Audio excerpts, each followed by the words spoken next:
Ashtar command. The dark side of the moon. Received by Neva Gabriel. Greetings from the command. The moon has always been one of our main communication bases from the higher fourth dimension. For a certain period, its physical dimension was violated by non-federated races that used it for camping and the enslavement of Earth's human species. The dark side of the moon is a place where hundreds of bases were set up by non-federated reptilians and Dracos, as well as the Zeta Reticuli Greys. Many humans from Earth were taken there and worked in these bases as slaves for a long time. Many of them belonged to these groups and were present in the Wars of Orion in the past. Much of what happened there ranges from slave labor to genetic experiments and attempts to manipulate the lunar orbit, to severely affect Earth's tides. As we from the command massively entered your solar system in the mid-80s, we began dismantling these camps and laboratories, restoring civility and harmony in these lunar environments. There were clashes between our fleets and the dominant fleets present, as those who were there as guardians of these bases had been there even before July 20, 1969, when you were told that man had stepped on the moon. Believe me, it wouldn't have been easy to get there, especially considering the basic technology they had compared to the more violent and aggressive Dracos present. It goes without saying that when people are informed of what really happened there in 1969, they will be very upset. In some way, you are already being informed, albeit indirectly. Look for the movie Fly Me to the Moon from 2024, starring Channing Tatum and Scarlett Johansson. In this movie, you will find some information very much aligned with the truth of what happened. In the 90s, we worked tirelessly on the moon to completely free it from the non-federated, and finally, today it is free from those groups. The bases previously used by the non-federated have been remodeled and now serve as support for many other races that have come to your solar system to assist in the transition. The moon will also be a special base at specific moments during Earth's transitional eras. When, at an opportune time, we will take some of our members currently on Earth there to carry out some work already foreseen in the Ascension Protocol. There is much information about the moon, but what is most important to know is this: it has been and always will be a great support in the entire Earth experience. Despite being much violated, its love for Earth, as being a great portal of the Divine Goddess for all, has never changed nor will it ever change. Also, consider the moon as a protective shield when it attracts wandering space objects like meteorites, thus avoiding disasters on Earth's surface.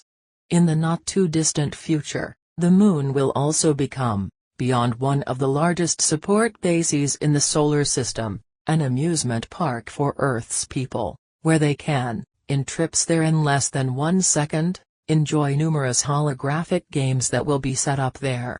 Obviously, none of these games compare to those on Earth today, but they are games where intelligence is expanded and knowledge about the cosmos is tested. All in a harmonious and happy way, along with others you will learn about later when your minds reach an expansive stage capable of understanding. Some say the moon is a spaceship, but we must say it is a natural object and its function, besides everything we've mentioned, is also to regulate Earth's magnetism, the tides, and the balance of masculine and feminine energies, besides being the main support point in this phase of transition. Just like on Earth, there is a central lunar sun that gives life to this body. The dark side of the moon will become very evident as revelations unfold with the advancement of the Ascension Plan. One of the main ones is the fact that the dark side was, for a long time, a dimensional prison where many of those who were on Earth as perpetrators of crimes and deviations from universal law were pulled by the attractor field of the dark side, leaving them trapped in that region in the lower fourth dimension. Not only on Earth does what you call the umbrella exist, but the moon, for a long time, especially on its dark side, has been and to some extent still is, in its lower fourth dimension, a point for treating souls deviated from the law of love. This is something we are still working on, as many of our members, due to their many incarnations on Earth, have lost their way and are now trapped in these environments to treat major deviations. In the future, this environment will be completely cleared just as it is being done on Earth. When speaking of the positive side, we can mention lunar beings, our partners in this process of aiding Earth in its transition. Lunar beings are beings of high diplomacy, spirituality, and technological development, found between the higher and lower fourth dimension and the fifth dimension, where the Marian hosts, of the Virgin Mary, operate. In the higher fourth dimension, the towers of integration and disintegration are located, which are mostly found on moons. When many of us from other systems come to Earth on instructional and uplifting missions, molecular alteration of the bodies is necessary, as most of us, when we descend to denser environments in the universe, use physical bodies, even if molecularly different. Many of us already exist in dimensions where there are no physical bodies, but we continuously accept missions in environments where physicality is still present. This process of molecular alteration occurs in the disintegration tower. These special towers are responsible for transforming the physical body into etheric matter. Therefore, many of your contacts with us are through means where you see or recognize us as spirits. Of course, we are spirits, but most of us, when coming to Earth, leave our galactic physical attire and communicate in the spiritual planes as if we were disembodied beings, a fact that will begin to change, as with the advancement of the Ascension Plan, we will finally be able to interact with you as we truly are, with our cosmic bodies. Much has been hidden from you, and one of our missions is to reveal and guide you to synchronicities that might show you the truth that has been denied by those who consider themselves superior and more worthy than you. This will also change, as we have many informants spread across the planet.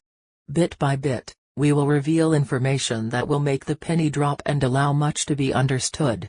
To your leaders who still resist our presence, we say, you know we have the ability to release an unimaginable amount of information on your internet that will literally back you into a corner.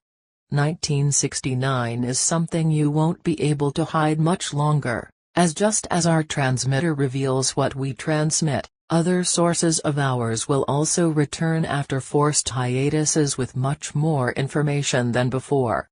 The time is approaching when Earth's humanity will finally know, through all means of communication about us and the movements throughout the solar system. They will learn that Mars is not just a near-future visitation site as your scientists say, but the truth that it is already visited with its bases also present and that many humans from Earth already live there. How could you, leaders, hide this from those you have the responsibility to care for and positively instruct? Deny the cure for many diseases when the means already exist? How can you use deserted environments in Algeria and others on Earth itself to forge images of Mars, denying the population the truth about the civilization and active bases there? You will have to answer these questions publicly, and the time for this is approaching. This is an official message from the Ashtar command through Neva. Listen to the voice of the Ashtar command through Neva. No threat is frightening to us or to any of our transmitters. We are well equipped, and as we say, while you think, we have already anticipated before you even organize any thought in your heads. In our next message, Neva, we wish to talk about artificial intelligence. Be ready to receive our transmission telepathically. Adonai.